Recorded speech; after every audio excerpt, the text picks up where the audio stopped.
आणि स्वतःच्या पायावर उभा राहणं खूप गरजेचं आहे। व्यवसाय हा अशी गोष्ट आहे की तुम्ही कमी वेळेत जास्त वृद्धी करू शकता। सुरुवातीला ग्राहकांना विश्वास बसणं जरा अवघड आहे। प्रत्येक स्त्री दुर्गाच आहे, कारण की तिच्या 2 हातांनी ती एवढं काम करते की भगवंतानी अजून तिला 8 हात दिले असते तर मला असं वाटतंय की ती अख्खं विश्व तिनं व्यापलं असतं काम करण्याच्या बाबतीत। तिला जाणीव नसती झाली की कोणीतरी मला मदत करावी। अडचणी भरपूर येतात, म्हणून सुरुवात करू नये आणि मागे जाऊ नये। असं नाही की तुम्ही एखादा शॉप उघडला आणि लाईन लागून तुमच्याकडे क्लायंट आहे, असं होऊ शकणार नाही।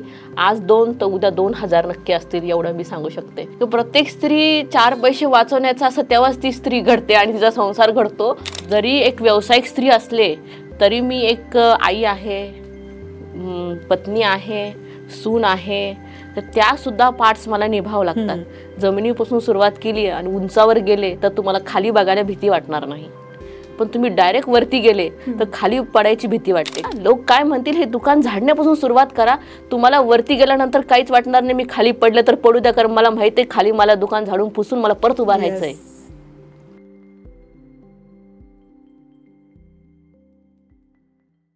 नमस्कार मंडळी, आपलं स्वागत आहे शक्ती कथा या नवरात्र विशेष पॉडकास्टमध्ये। आज आपल्यासोबत आहे वंदनाताई कांबळे, ज्यांनी अबोली ब्युटी पार्लर आणि भोलेहर ड्रेपरी स्वतःच्या पायावर उभं केलं। सौंदर्य क्षेत्र आणि ड्रेपरी क्षेत्र या दोन्हीची एकत्र सांगड घालून त्यांनी व्यवसायात स्वतःचं नाव निर्माण केलं। चला तर मग त्यांच्या प्रवासाबद्दल आपण जाणून घेऊया। वंदनाताई, तुम्हाला ब्युटी पार्लर सुरू करण्याची प्रेरणा कशी मिळाली?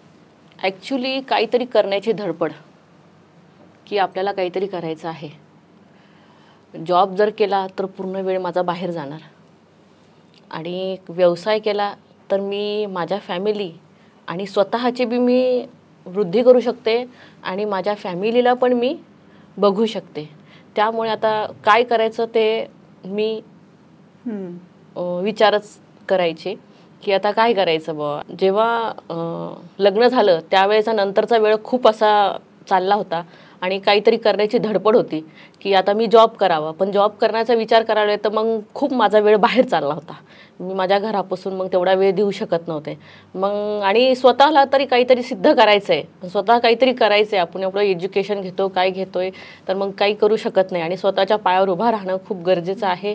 आणि काहीतरी जी इन्कम सोर्स आपल्या स्वतः खर्च काढणे आणि काहीतरी करणे हा माझा नेहमी उद्देश असायचा की मी काहीतरी केलं पाहिजेत, एवढा माझ्या डोक्यात फार असायचं। मग त्या हिशोबाने मी बरेचसे क्लासेस केले, टेलरिंग क्लास केला, तर ते काही माझ्या डोक्यात उतरलं नाही। पण ॲक्च्युली मग हा पार्लरचा क्लास असा होता आणि टेलरिंगचा क्लास असा होता की जेणेकरून मी माझी फॅमिली बी सांभाळू शकते आणि व्यवसायही करू शकते, माझी ओळखही निर्माण करू शकते आणि पैसाही कमवू शकते आणि माझी वृद्धीही मी करू शकते। व्यवसाय हा अशी गोष्ट आहे की तुम्ही कमी वेळेत जास्त वृद्धी करू शकता। आणि बाहेर म्हटलं तर मी 8 तास मला कंपल्सरी कुठे जॉब द्यावाच लागेल, पण ते 8 तास आपले जात नाही, तर आधीचे बी 2 तास त्यासाठी आपण धडपडतो त्या जॉबला जाण्यासाठी, आणि नंतरून आल्यानंतरही आपण 2 तास धडपडतो। म्हणजे ॲक्च्युली आपले 12 ते 13-14 तास असंही आपण नोकरीमध्ये देतोच, हे ज्याला कळेल त्याला कळेल। कारण की मला 10ला जर मला तिथे एंट्री करायची म्हटलं तर 2 तासाआधी मला कोणत्याही परिस्थितीत माझं घरात लावून तिथे जाणं गरजेचंच आहे, आणि तिथूनही 8 तास आले तरी मला घरी 2 तास देणं आहेच। पण मी जर व्यवसाय केला तर मला असं वाटू शकतं की मी जरी तिथे 12 तास देते तर माझ्या व्यवसायात का मी 12 तास देऊ शकत नाही। आणि राहिला घरातल्या कामाचा, तर मी माझा व्यवसाय बघून उत्तमरित्या करू शकते, म्हणून मी हा कोर्स निवडला आणि तो कोर्स घरातूनच आपण करू शकतो हे महत्त्वाचं होतं। त्यामुळे मी व्यवसायाकडे वळाले। वंदनाताई, ड्रेपरी व्यवसाय जोडण्यामागचं कारण काय होतं? खरं कारण असं होतं की मी असा थोडासा अभ्यास केला तर मी ॲक्च्युली 2007 साली मी माझ्या भावाचं जेव्हा लग्न होतं त्यावेळेस मी त्याला डोक्याचा टोप आणण्यासाठी गेले होते, आणि तो टोप मला त्या काळात 2007ला ₹150 रेंटने मिळाला होता। माझ्या माहेरीच गेलते मी, जालना माझं माहेर आहे, तिथे माझ्या भावासाठी लग्नासाठी मी तो टोप आणण्यासाठी गेले, आणि तेव्हा त्या व्यक्तीचं मी दुकान बघितलं आणि तो टोप मी फक्त ₹150 रेंटनं आणला आणि तो मला तर वेळेवर दुसऱ्या दिवशी द्यायचा होता। मला तो व्यवसाय आवडला की अरे हा रेंटनं आपण करू शकतो, काही हरकत नाही करायला. आणि माझ्या व्यवसायाला पण तो जोड व्यवसाय आहे ॲक्च्युली, म्हणून मी तो विचार केला. आणि तसं माझ्या मिस्टरांना फक्त मी ॲक्च्युली असंच म्हटले की आपण हे करूया. म्हणतात ना, एखाद्या गोष्टीचं गुप हेरलं पाहिजेत, तसं माझ्या मिस्टरांनी तो माझा विचार हेरला आणि त्यांनी हळूहळू मला ती जॉईन करण्यासाठी सुरुवात केली. ताई, सुरुवातीला ग्राहकांचा प्रतिसाद कसा होता? सुरुवातीला ग्राहकांना विश्वास बसणं जरा अवघड आहे, कारण की मी सुरुवातीला फक्त ॲक्च्युली 2000 पासून माझा ड्रेपरीचा व्यवसाय सुरू केला आणि एकादशीपासून. आणि लोकांना मी सांगत गेले की माझ्याकडे हे असं असं मिळतंय बरं का. तेव्हा तर काही जाहिरात नाही, काही नाही, तोंडी सांगायचं. आणि अक्षरशः शेजारच्या मुलांना मी ते ड्रेप करायचे, त्यांना आवरून द्यायचे. आणि माझं पहिलं क्लायंट माझ्या शेजारचेच होते की तो मुलगा विठ्ठल झाला होता. त्या मुलाला मी विठ्ठलाचं मेकअप वगैरे सर्व करून त्याला पाठवलं. तेव्हा कुठं सुरुवात झाली की यांच्याकडे काहीतरी मिळते. नंतर कृष्णाष्टमीपासून तेव्हा तर मी फक्त अगदी 2000चा ड्रेस आणून मी त्या मुलाला घातला. तेव्हा मी हा नाही विचार केला की मला ह्या 2000 मागे मला किती पैसे मिळेल. तुम्ही जर म्हटला तर ती 2000 माझी इन्व्हेस्टमेंट होती, त्यामागे मला काही मिळणार तर नव्हतंच. समोरचा व्यक्ती फ्री करणार होता शेजारचा, आणि केलं बी तर त्यांनी ओळखीनुसार जे माझ्या हातात देईल मी ते स्वीकार करणार होते. की मला फक्त एवढंच करायचं होतं की माझ्याकडे हे मिळतं हे शाळेपर्यंत पोहोचलं पाहिजे. सुरुवात केल्याशिवाय शेवट होत नसतं असं म्हणतात, असं मी ती सुरुवात केली. नंतर मग कृष्णाष्टमीपासून मी की चला थोडं सुरुवात केली ठेवायला. फक्त गल्लीबोळ्यामध्ये माहीत झाला हा हे ड्रेस ठेवतात, हे यांच्याकडं असं रेंटल मिळतं. मग तशी ती माझी सुरुवात झाली. ताई, असा कोणता क्षण होता की तुम्हाला वाटलं की हेच करिअर माझ्यासाठी योग्य आहे? असं वाटलं जेव्हा माझ्याकडे एक स्त्री 8 तास काम करून चेअरवर अगदी धडपडून आयब्रो करायला बसते, तेव्हा मला असं वाटतं की खरंच मी हा क्षेत्र निवडलं ते छान झालं. मी एक लोकल एरियामध्ये नाही, मी पॉश एरियामध्ये आहे ना काही हे, पण एक छान पॉईंट कॉर्नर आहे माझं, तिथे मी काम करते. आणि साधारण लोक राहतात माझ्या आजूबाजूला. जेव्हा मी एका लेडीजला बघते की ती 8 तास जॉब करून धडपडून परत तिच्या स्वतःसाठी एक आयब्रो करण्यासाठी जेव्हा मला 9-9:30 वाजता उठवते, तिचं काम करून घेते, त्यावेळेस असं वाटते की मी सुखी आहे आणि ह्या व्यवसायाचं मी निवड केली, त्यासाठी मी फार आनंदी आहे. ताई, आपण नवरात्रात देवी लक्ष्मीला संपन्नतेचं आणि देवी पार्वतीला सौंदर्याचं प्रतीक मानतो, तर तुम्ही तुमच्यासोबत कसं रिलेट करता? मी दोन्ही देवींना हे करते, कारण ते सौंदर्य आणि लक्ष्मी ह्याशीच मी माझं क्षेत्र आहे. संबंधित ते क्षेत्र माझ्या त्याशीच आहे. पण ॲक्च्युली एक प्रत्येक स्त्री दुर्गाच आहे, कारण की तिच्या 2 हातांनी ती एवढं काम करते की भगवंतानी अजून तिला 8 हात दिले असते तर मला असं वाटतंय की ती अख्खं विश्व तिनं व्यापलं असतं काम करण्याच्या बाबतीत. तिला जाणीव नसती झाली की कोणीतरी मला मदत करावी. तर 2 हातांनी एक स्त्री घर सांभाळू शकते, 2 व्यवसाय सांभाळू शकते, मुलं सांभाळू शकते, अक्षरशः प्रत्येक क्षणाला ती सांभाळू शकते.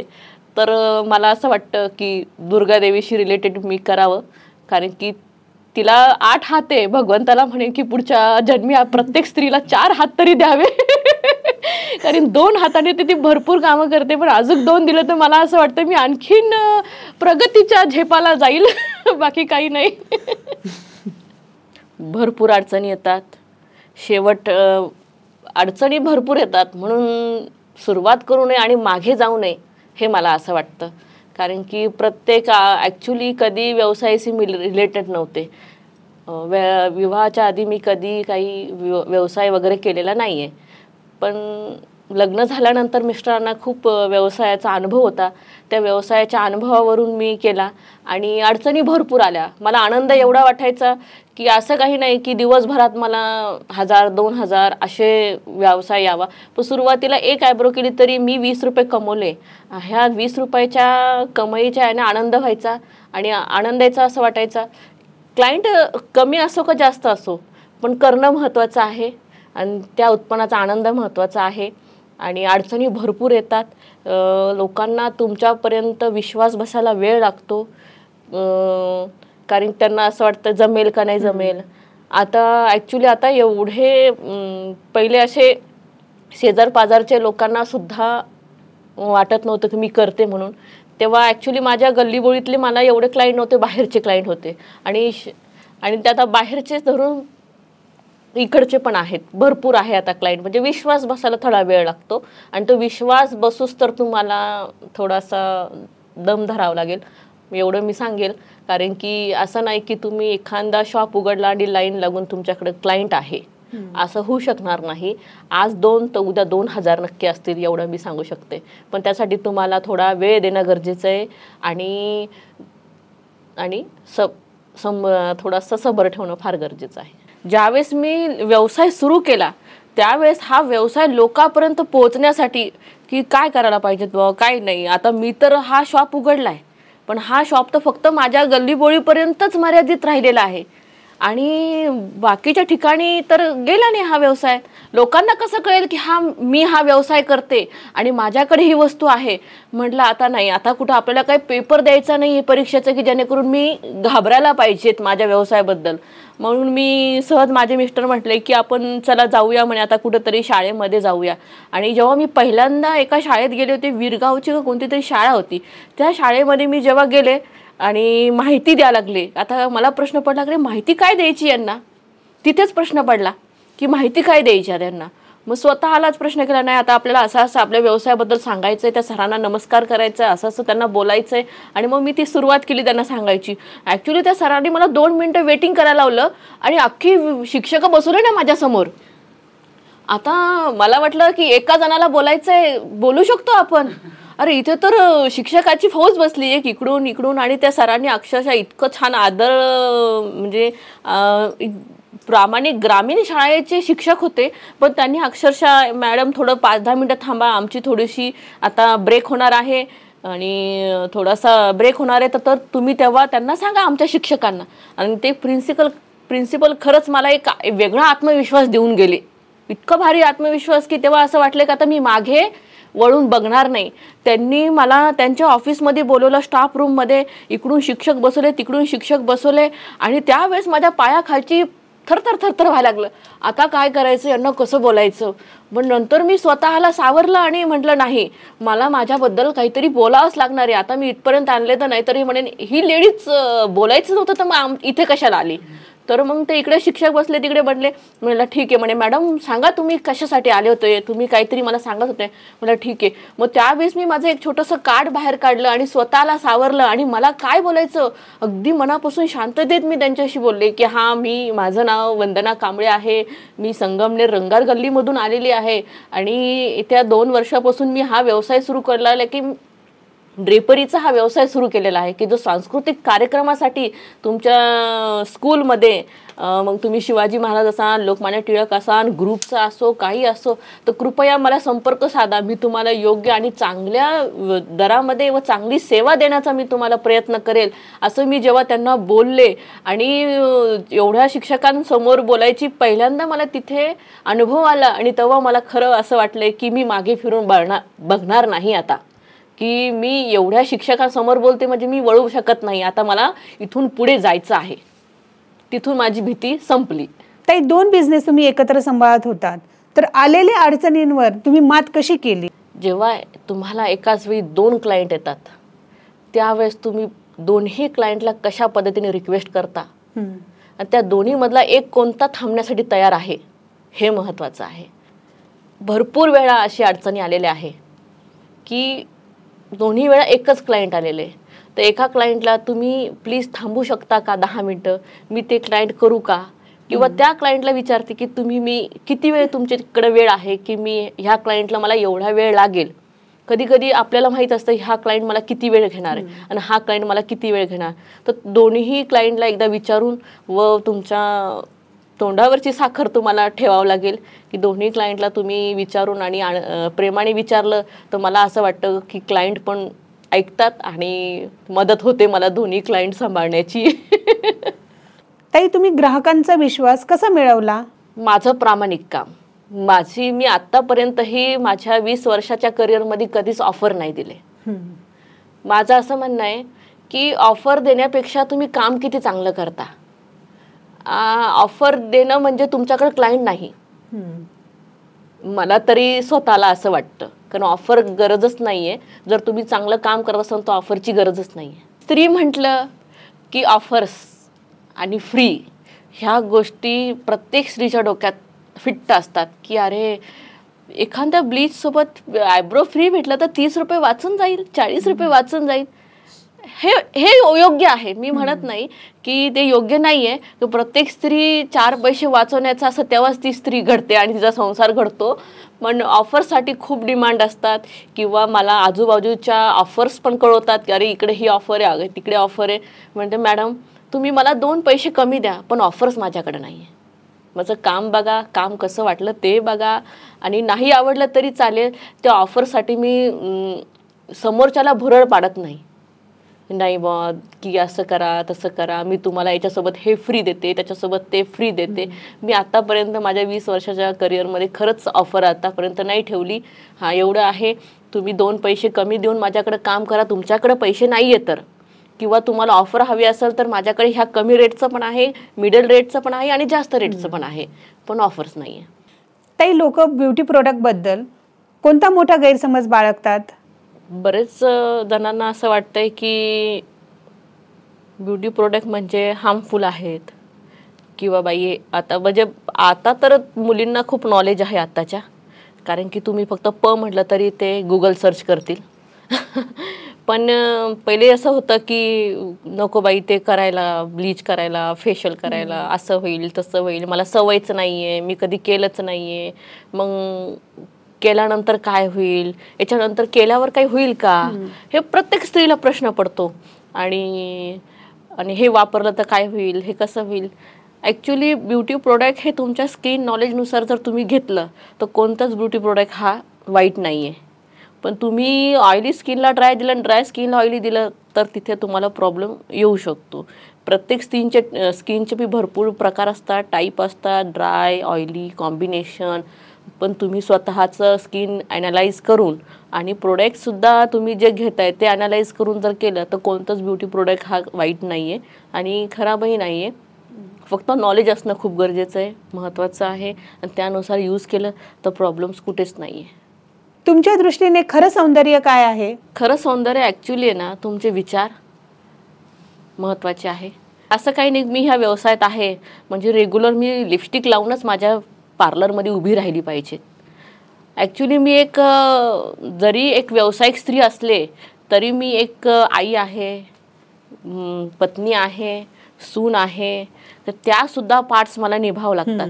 त्यामुळे मी फक्त प्रत्येकाला लोकांना असं डोक्यात फिट बसलेलं आहे एक ब्युटिशियन म्हटले एक अपडेटिंग, की तिनं कंटिन्यू एक अपडेट राहायला पाहिजे. चेहऱ्यावर ओठाला लिपस्टिक पाहिजे, तिच्या अंगावर छान वस्त्र पाहिजेत, मग ती एक ब्युटिशियन आहे. पण तुम्ही हे विसरतात की ती एक आई पण आहे, सून पण आहे आणि पत्नी पण आहे आणि तिला त्या पण काम आहे. आहे की नाही, बरोबर आहे की नाही. आणि तेव्हा तिला तेवढ्या याच्यामध्ये करून स्वतःला लिपस्टिक लावून उभा राहणं कधी कधी अवघड होऊन जातं. आणि मला तरी खूप अवघड होऊन जातं, कारण मी कुठे जायचं असलं तरच मी छान रेडी होते, नाहीतर मी ॲक्च्युली तुम्ही मला बघसाल ना मी माझ्या कामातच मग्न असते की प्रत्येक याच्या मागे माझ्या एकामागे एक काम डोकं फिरत असतं. अरे आपल्याला हे करायचं, मग ते करायचं, मग ते करायचं, मग हे करायचंय. कारण की मी व्यवसाय करते तो माझा संसार आणि प्रपंच चालवण्यासाठी. मी ब्युटिशियन जरी असले तर त्याच्यातून उत्पन्न करून माझा संसार चालवायचा आहे, मला माझे मुलं मोठे करायचे आहे, मला त्याचं ब्युटी प्रोडक्ट घेऊन फिरायचं नाही आहे.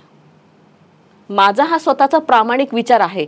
मी अदर ब्युटिशियनला नाव नाही ठेवू शकत, तर प्रत्येकाचे विचार असतात. कारण की आमच्या फील्डमध्ये असं आहे की तुम्ही जर ब्युटिशियन आहात तर तुमचं स्वतःचं राहणीमान अपडेटच पाहिजेत, हे मान्य आहे. पण तेवढा वेळ मला मिळाला तर, कारण मी 2 व्यवसाय करून तो व्यवसाय करते आणि तिसरा पार्ट माझ्या फॅमिलीला पण मला द्यावा लागतो. त्यामुळे मला कदाचित कधी वेळ भेटतो कधी नाही मिळत, पण मी माझ्या हिशोबाने माझं हँडल करते सौंदर्य. पण सौंदर्य खरं तुमच्या विचारावर अवलंबून असतं. तुमच्या क्लायंटला तुम्ही किती जवळीकताने आत्मीयताने बोलता त्याच्यानं तुमचं सौंदर्य असतं. मी लिपस्टिक जरी नाही लावले पण त्या तोंडाने खूप छान बोलते माझ्या कस्टमरशी, त्यांच्याशी आत्मीयताने बोलते, म्हणून आज मला क्लायंट भरपूर आहे. आणि शक्यतो प्रत्येकाला प्रामाणिकपणेच सल्ला देते मी. नाही जमलं मला असं नाही की मला तिच्याकडून जर 1000 रुपये काढायचे असेल तर 200 रुपयात जर माझं काम होत असेल तर मी तिला 1000 खर्च करायला लावणार नाही, कारण मला माहिती आहे ही पुढे चालून मला 4000 देऊ शकते जर मी फक्त प्रामाणिक सल्ला दिला तर.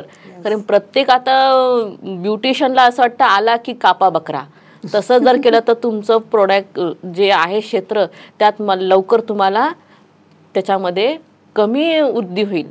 कस्टमरला डील करणे आणि त्यांना चांगल्यातलं चांगलं देण्याचा प्रयत्न करणे, की क्लायंट आलं तर मला खूप छान द्यायचं आहे. एखादा माझ्या ड्रेपरीचा क्लायंट आलं आहे की सर हे घ्या, तुम्ही जरी मला एवढा रेट दिला पण तुम्हाला हे याच्यावर चांगलं दिसेल, हे चांगलं दिसेल, ते चांगलं दिसेल, भलेही मग माझ्या त्या रेटमध्ये नसलं तरी मी त्यांना प्रोव्हाइड करते. ताई, महिलांना छोट्या प्रमाणात पार्लर व्यवसाय आणि ड्रेपरी व्यवसाय सुरू करायचा असेल तर त्यांचं पहिलं पाऊल काय असावं असं तुम्हाला वाटतं? खरं तर तुम्ही जमिनीपासून सुरुवात करा. जमिनीपासून सुरुवात केली आणि उंचावर गेले तर तुम्हाला खाली बघायला भीती वाटणार नाही. पण तुम्ही डायरेक्ट वरती गेले तर खाली पडायची भीती वाटते. का तर तुम्हाला माहिती आहे मी वरती फार इन्व्हेस्टमेंट केलेली, आता खाली मी जाऊ नाही शकत. ती भीती तुम्हाला माणसाला अर्धी खाली नेते. का बरं अर्धी खाली नेते? कारण इन्व्हेस्टमेंट खूप केले ना मी, खूप जास्त इन्व्हेस्टमेंट केलं. आणि LKM लोक काय म्हणतील, लोक काय म्हणतील, मी एवढं पॉश टाकलंय, एवढं सगळं केलंय आणि आता म्हणून हिनं बंद केलं. हे LKM वर सुद्धा बाई अर्धी कॉन्फिडन्स लेवल तिचा तिथेच खाली होऊन जातो. मग सुरुवातच जमिनीपासून दुकान झाडण्यापासून करा ना, इथूनच सुरू होऊ द्या LKM ची. बरोबर. लोक काय म्हणतील हे दुकान झाडण्यापासून सुरुवात करा. तुम्हाला वरती गेल्यानंतर काहीच वाटणार नाही, मी खाली पडले तर पडू द्या, कारण मला माहिती आहे खाली मला दुकान झाडून पुसून मला परत उभा राहायचंय. तर तो कॉन्फिडन्स लेवल असतो. तेव्हा तुम्ही सुरुवात तुमच्या घरातल्या 4 भिंतीपासून. आज बऱ्याचशा अशा लेडीज आहे पार्लरच्या की त्यांच्याकडं दुकान नाही, काही नाही, अक्षरशः किचनमध्ये चेअर ठेवून पार्लर चालवता. तर ती खरी स्त्री. तिचा इकडचा किचनचा ओटा दिसतो, इकडे ती चेअर ठेवून तिचं पार्लर चालू, त्याच्यातून त्या संसार 40, 50, 100 काय 200 कमवू त्याच्यात ती संसारच चालवती. मला तरी आतापर्यंत ज्या बी स्त्रिया कमवतात तर त्या त्यांच्या संसारासाठीच कमवतात, त्यांच्या लाईफसाठी, मुलांसाठीच कमवतात. आतापर्यंत तरी मला तेवढ्याच निदर्शनात आल्या की असं नाही. आणि कमवणारी स्त्री कधीच उडवत नसते, हे तुम्ही कुठेही बघा. जी स्वतः कमवते ती कधी उडवणार नाही, तर तिला माहिती आहे त्याची किंमत काय आहे. त्यामुळे काही वाटत नाही.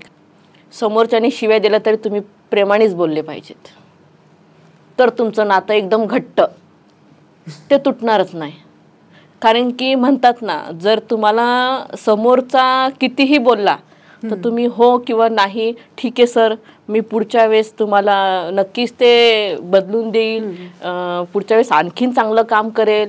मग ते तुमचं पार्लरचं असो, तुमच्या ड्रेपरीचं असो, तुम्ही म्हणायला पाहिजेत नाही सर जर झालं असेल तर सर मी पुढच्या वेळेस नक्की चांगलं करण्याचं देईन तुम्हाला, आणि अजून चांगलं योग्यतेने देण्याचा प्रयत्न करेल. तुम्हाला काय अडचण आल्या हे मला तुम्ही कळवा, मी नेक्स्ट टाइम त्याच्यात काहीतरी चेंजेस करेल, बदल करेल आणि तुम्हाला चांगल्यातलं चांगलं देण्याचा प्रयत्न करेल. त्यावेळेस कस्टमरला वाटतं नाही की मला पुढच्या वेळेस नक्कीच काहीतरी चांगलं मिळेल यांच्याकडून, आणि यांची स्वतःची देण्याची तयारी आहे हे समोरच्याला कळतंय. त्यामुळे नक्कीच आपल्या ग्राहकांशी छान संपर्क करा, छान बोला, त्यांच्या अडचणी जाणून घ्या की काय हवंय. मला जर या व्यवसायात टिकायचं असेल आणि व्यवसाय करायचा असेल तर तुम्हाला समोरच्याला काय हवं हे तुम्हाला एंट्री करतानाच कळलं पाहिजे, किंवा त्यांच्या बोलण्यातूनच कळलं पाहिजे की मला काय हवंय. आणि खरं उदाहरण, खरं तुम्ही ज्या व्यक्तीला जर खरं व्यवसाय करायचा असेल तर त्यांनी कपड्याच्या दुकानात काम करायला पाहिजे. म्हणजे त्याला कळेल की क्लायंट किती आपल्याला आणखीन दाखवा असं म्हणतो, आणि त्यामुळे मग आपल्याला कळतं नाही बाबा, आपण कधी कधी चिडचिड होऊन जाते का रे याला इतकं दाखवून सुद्धा हा असा करतोय. त्यामुळे मग क्लायंटला तरी पण आपल्याला गोडच बोलावं लागतं, तरी पण शांततेनंच बोलवावं लागतं. ताई, तुमच्या यशाचा मंत्र काय आहे? की माझे मिस्टर नेहमी म्हणायचे, तुझ्या दुकानात किती ग्राहक आहे आणि किती नाही याच्यावर तुझं दुकान नको ठेवू उघडू. तुझं दुकान उघडलंच पाहिजे, कस्टमर असो किंवा नसो, तुमचं दुकान ओपन पाहिजेत. आपण कधी कधी काय करतो, अरे पावसाळा आहे, क्लायंट कमी आहे, जाऊ दे दुपारचं बंद करूया, किंवा उशिरा उघडूया, किंवा 10 नंतर उघडूया, 8 नंतर उघडूया, आणि संध्याकाळी लवकरच बंद करूया. तसं नाही, तुमची कंटिन्युटी पाहिजेत. माझं दुकान ह्या वेळेला उघडलं तर उघडलंच पाहिजे आणि ह्या वेळेला बंद तर बंदच पाहिजेत. त्याच्यामुळे माझं हे यश हेच आहे की मी कंटिन्युटी खूप ठेवली आणि गेल्या 20 वर्षापासून मला असं वाटत नाही की मी दुकान बंद केलं. फक्त घरगुती कार्यक्रम असेल तरच, नाहीतर माझं कंटिन्यू शॉप ओपनच असतं.